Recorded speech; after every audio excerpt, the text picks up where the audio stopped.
Olá, a graça e a paz de Cristo. Estamos mais uma vez de volta para a gente fazer a nossa aula. Vamos orar. Pai, em nome de Jesus, nós queremos te agradecer mesmo por esse tempo de oportunidade que a gente está tendo de se apropriar cada vez mais da nossa identidade em Cristo e de trazê-la de uma forma prática para as nossas experiências do dia a dia. Pai, muito obrigado em Cristo Jesus. Amém. Amém. Muito bem. Nós vamos começar hoje o capítulo 5, que tem como título: Seja a pessoa espiritual que você quer ser. E o autor do livro, ele começa esse capítulo com uma história por demais inspiradora.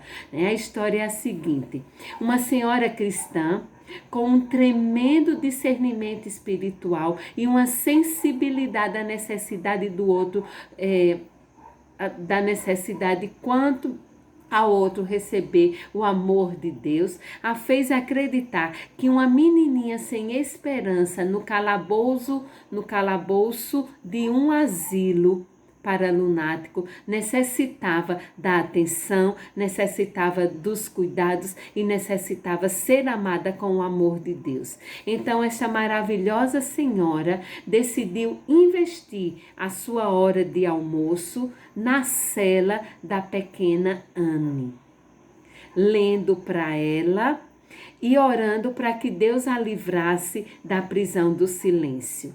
A pequena Anne era assim conhecida lá no asilo. Ela foi vítima da pobreza e do abuso físico por parte de seu pai alcoólatra.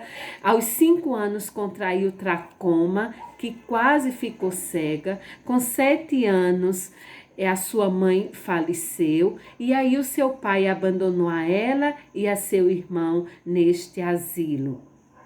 E aí seu irmão veio a falecer logo depois. E a pequena Anne, diante disso, ficou depressiva e não reagia de maneira alguma às pessoas do asilo. Então, as pessoas resolveram abandoná-la numa cela no sótão do asilo. Mas aquela maravilhosa senhora, dia após dia, vinha à porta da pequena Anne e lia para ela, mesmo sem receber nenhuma resposta de Anne. A senhora não desistiu e insistia em conversar com a menina. Levava docinhos para ela, mesmo que nunca fossem recebidos. Mas um dia a senhora percebeu que faltava um docinho no prato. E aí ela ficou mais ainda animada, continuou lendo e continuou orando por ela. E a menininha começou a responder àquela senhora através das barras de sua cela. E a senhora ficou muito animada com isso e imediatamente ela convenceu os médicos de que a pequena Anne merecia mais uma segunda chance para receber tratamento. Então a pequena Anne foi tirada lá do sótão e continuaram o tratamento com ela.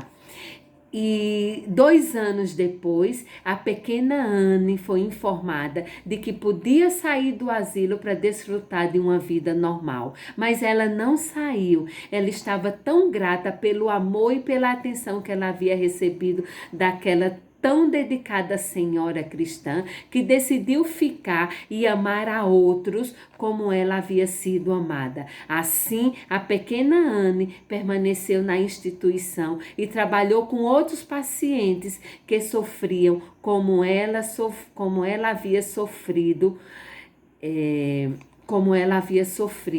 né? Então, por conta disso, quase meio século depois, a rainha da Inglaterra oferece uma cerimônia especial em honra a uma das mulheres norte-americanas mais inspiradoras. Essa mulher é Helen Keller. E aí, na cerimônia, perguntaram a Helen Keller, né, a quem ela atribuiu o seu êxito em superar o obstáculo duplo da cegueira e da surdez.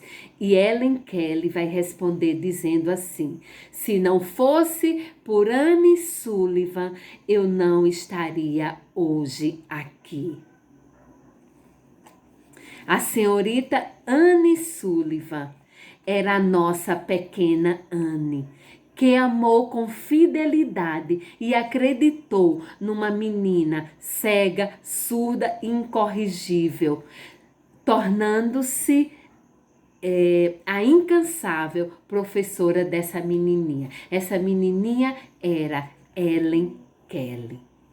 Helen Keller tornou-se escritora, né, uma escritora famosa norte-americana, e ela escreveu vários livros. Helen Keller também desenvolveu muitos trabalhos em favor das pessoas com deficiência. Helen Keller foi ativista social lutando pelo voto feminino e pelos direitos trabalhistas, tornou-se membro de sociedades científicas e organizações filantrópicas nos 5 continentes. Como consequência do trabalho daquela senhora cristã, o mundo acabou por receber 2 presentes excepcionais: a incansável professora Anne Sullivan e a conferencista, escritora e ativista Helen Keller. O que é necessário para ser esse tipo de cristão? O que é necessário para nos mobilizar além de nossas buscas egoístas, carnais e sem transcendência para as obras de amor a serviço a Deus e dos outros? Qual é a essência da maturidade cristã que motivou aquela senhora cristã, a benfeitora de Anne Sullivan, a um ministério tão significativo e tão relevante? Em primeiro lugar, uma compreensão firme da identidade em Cristo. Não podemos amar como Cristo amou até que aceitemos a realidade de que, como estamos em Cristo, nossa natureza divina constitui o núcleo de nossa essência. E em segundo lugar, temos de crucificar a carne treinada pelo pecado diariamente e caminhar de acordo com quem nós somos, filhos de Deus, cujo espírito está cheio do Espírito de Deus. O processo de caminhar de acordo com a nossa verdadeira identidade em Cristo chama-se andar no Espírito, conforme o texto de Gálatas 5, 16 a 18. E como andamos no Espírito? Provavelmente é um dos temas mais difíceis de se entender. Mas o apóstolo João, lá no evangelho dele, João 3,8, vai dizer que todo aquele que é nascido do Espírito é como um vento, que assopra onde quer e se ouve a sua voz, mas não se sabe de onde vem e nem para onde vai. A vida no Espírito não está reduzida a uma fórmula, porque seria como tentar capturar o vento. Não vamos dissecar todos os detalhes da vida espiritual, mas com o propósito no coração de confiar em Cristo e deixar que Ele nos leve na direção correta, exploraremos alguns princípios bíblicos para o andar no Espírito. E aí, o autor do livro, ele traz o texto, né, o texto que Paulo escreveu aos Coríntios, que está lá em 1 Coríntios, capítulo 2, 14 até o capítulo 3, versículo 3. O texto é o seguinte, eu vou ler o texto. Diz assim: ora, a pessoa natural não aceita as coisas do Espírito de Deus porque lhes são loucura, e ela não pode entendê-las porque elas se discernem espiritualmente. Porém, a pessoa espiritual julga todas as coisas, mas ela não é julgada por ninguém. Pois quem conheceu a mente do Senhor para que eu possa instruir? Nós, porém, temos a mente de Cristo. Eu, porém, irmãos, não pude falar a vocês como a pessoas espirituais, e sim como a pessoas carnais, como a crianças em Cristo. Eu lhes dei leite para beber, não pude alimentá-los com comida sólida, porque vocês ainda não podem suportar, nem ainda agora, porque vocês ainda são carnais. Porque se há ciúmes e brigas entre vocês, será que isso não mostra que são carnais e andam segundo os padrões humanos? Então, esse texto bíblico, né, que o autor usa, de 1 Coríntios 2,14 a 3,3, nesse texto, Paulo faz uma distinção entre os 3 tipos de pessoas em relação à vida no Espírito, né? Que são, né? Os 3 tipos de pessoas são as pessoas naturais, as pessoas espirituais e as pessoas carnais. E nesse capítulo, o autor do livro vai trazer 3 diagramas, né? São 3 figuras, e essas 3 figuras estão divididas em corpo, alma e espírito. E essas 3 figuras, né, nos ajudarão a visualizar a diferença crítica referente à vida espiritual que existe entre esses 3 tipos de pessoas. Então, o primeiro tipo de pessoas que nós vamos ver é a pessoa natural. Essa pessoa natural, a sua vida está na carne. O espírito da pessoa natural é o seguinte: essa pessoa está espiritualmente morta, separada de Deus. O espírito dela está morto para Deus, conforme o texto lá de Efésios 2, 1 a 3, que a gente já estudou lá no capítulo 4. Esse texto de Efésios 2, 1 a 3, contém uma descrição precisa da pessoa natural que Paulo identificou no texto de 1 Coríntios 2, 14. Essa pessoa vive completamente independente de Deus, faltando a vida de Deus, o pecado é inevitável. E a alma dessa pessoa natural? A alma tem uma mente que pensa, tem a emoção que sente e tem a vontade que decide. A carne, que atua completamente independente do Deus que a criou, comanda a mente, gerando pensamentos obsessivos, que vai comandar as emoções, gerando ressentimentos, ansiedade e depressão, que por consequência vai comandar a vontade, que invariavelmente anda segundo a carne, refletindo as obras da carne em seu comportamento. As obras da carne que está lá em Gálatas 5, 19 a 21, né? E ainda falando dessa carne, a independência aprendida que dá oportunidade ao pecado. Essa pessoa natural, ela tenta encontrar o propósito e significação na vida nessa independência de Deus. E ainda terá que lutar com sentimentos de inferioridade, de inutilidade, de culpa, de preocupação e de dúvida. E como é o corpo da pessoa natural?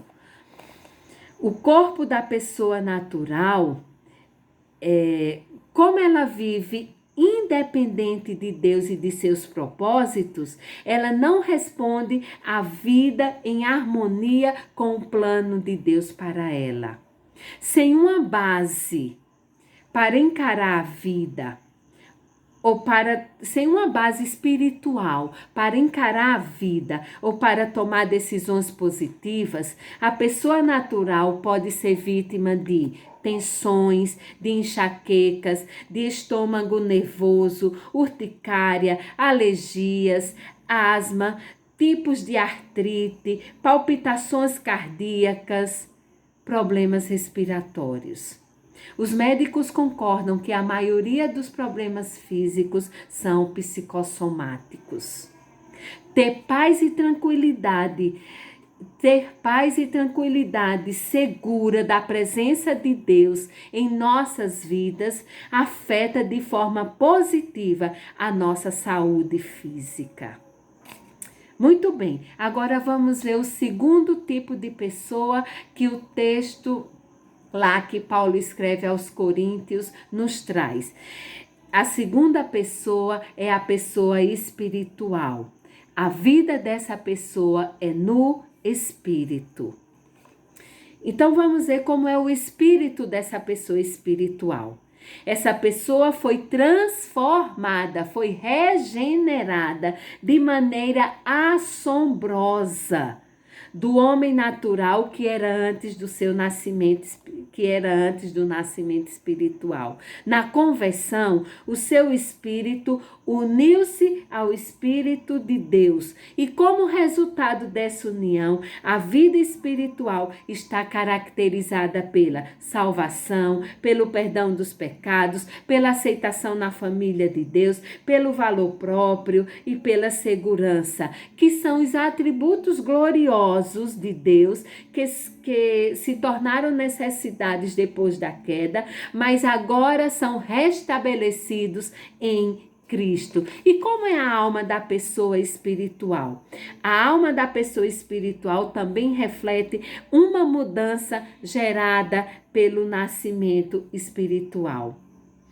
Agora ela recebe o impulso do Espírito e não mais da carne. A sua mente foi renovada e foi transformada. As suas emoções estão caracterizadas pela paz, pela alegria, em vez da ansiedade.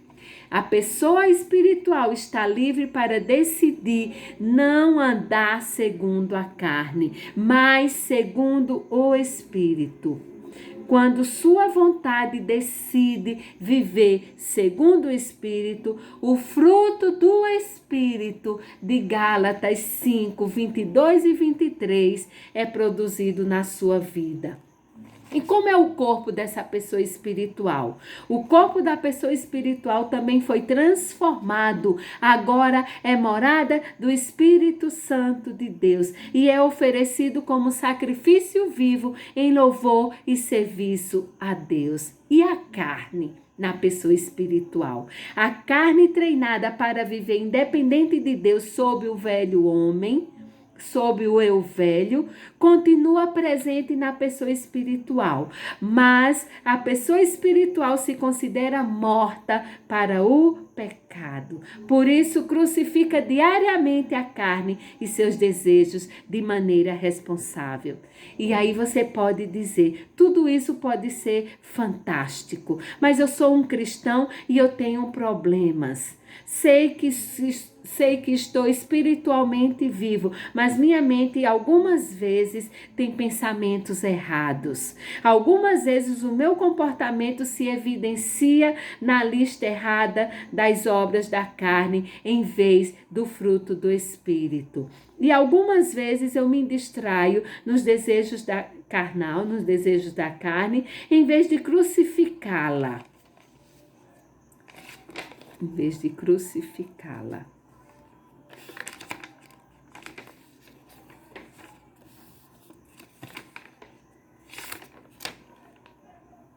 A descrição do homem espiritual é o ideal. É o modelo de maturidade em direção ao qual estamos crescendo. Deus fez todas as coisas. Deus fez todas as provisões necessárias para que experimentemos pessoalmente a descrição do homem espiritual em que está em sua palavra. E aí o texto de 2 Pedro 1:3 vai dizer o seguinte: pelo poder de Deus nos foram concedidas todas todas as coisas que conduzem à vida e à piedade, pelo pleno conhecimento daquele que nos chamou para a sua própria glória e virtude. Mas a maioria de nós vive em alguma parte da subida entre o cume da maturidade espiritual e as profundidades do comportamento da pessoa carnal. A pessoa carnal é o terceiro tipo de pessoa descrita lá no texto que Paulo escreveu aos Coríntios. Tenhamos certeza de que conforme formos andando segundo o Espírito, estejamos seguros de que o nosso crescimento, a nossa maturidade e a nossa santificação até atingir a maturidade estão progredindo. O terceiro tipo de pessoa que nós vamos ver é a pessoa carnal. A pessoa carnal, ela não está na carne, mas ela vive segundo a carne. E como é o espírito dessa pessoa carnal? O espírito da pessoa carnal é igual ao espírito da pessoa espiritual. A pessoa carnal está viva espiritualmente em Cristo. Foi declarada justa por Deus, mas o espírito está apagado. E como é a alma dessa pessoa carnal? Essa pessoa carnal, em vez de ser dirigida pelo espírito, ela decide seguir os impulsos da carne, que tem hábitos arraigados, atraindo a mente para viver independente de Deus. As suas emoções são instáveis e estão infestadas por sentimentos negativos. E frequentemente a sua vontade decide andar segundo a carne, evidenciando em seu comportamento as obras da carne que estão lá descritas em Gálatas 5, 19 a 21. E raramente ela anda segundo o fruto, ela anda segundo o Espírito, produzindo o fruto do Espírito que está lá em Gálatas 5, 22 e 23. E como é o corpo dessa pessoa carnal? O seu corpo físico é um templo de Deus em mau estado. Ela frequentemente sofre as mesmas indisposições físicas da pessoa natural, porque não está operando de maneira que Deus o criou para operar. Não apresenta seu corpo a Deus como sacrifício de adoração. Pelo contrário, cede aos caprichos da carne treinada pelo pecado.